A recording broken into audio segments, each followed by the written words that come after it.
Hello everyone! In today's episode we are going to learn how to fly the F-18 in War Thunder. The F-18 is one of the slower aircraft at the top tier, but it has excellent maneuverability and some variants carry up to 14 missiles. It's also worth mentioning that it is one of the stealthier aircraft at the top tier.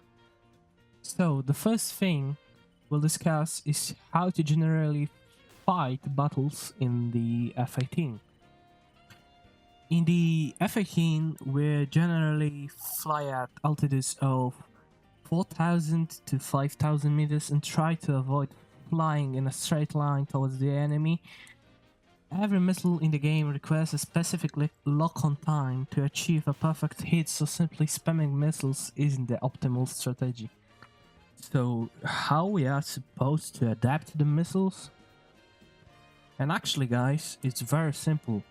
Never assume that every missile you fire will hit. It all depends on the skill of your opponent. Let's talk about the F-18's HUD.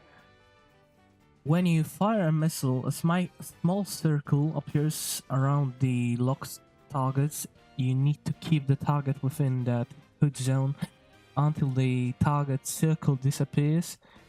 That initiates the missile has gathered enough data to destroy the target autonomously using the radar in its own warhead without needing further input from your aircraft's radar.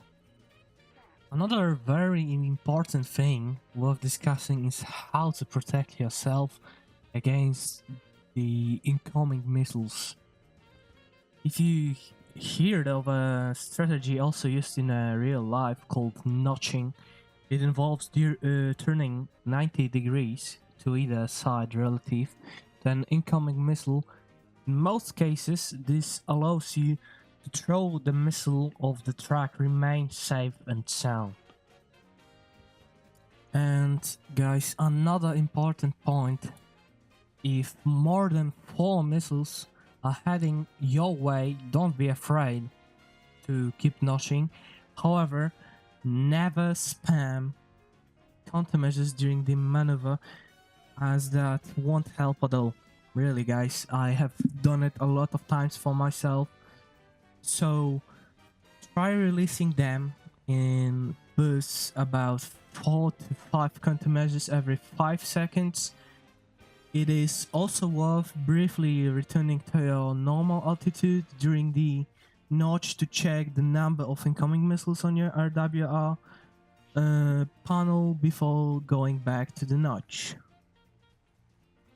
So, one final crucial point is not to be afraid to adjust your altitude based on the map conditions. Sometimes, if you think an incoming missile fired from close range is certain to kill you at the current altitude, drop down and try flying within 50 meters of the ground using mountains, buildings and the like of cover, because these things can save your ass, really guys.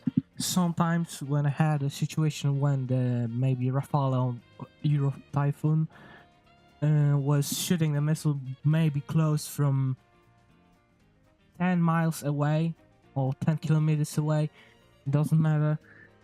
When I dropped down to 50 meters and tried to cover behind the mountains and buildings, it just will never hit.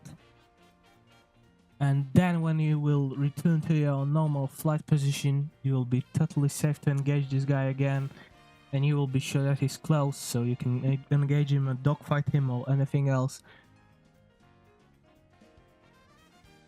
So, thank you guys for watching and for staying until the end. Have a great day guys. See you in the next ones. Bye bye.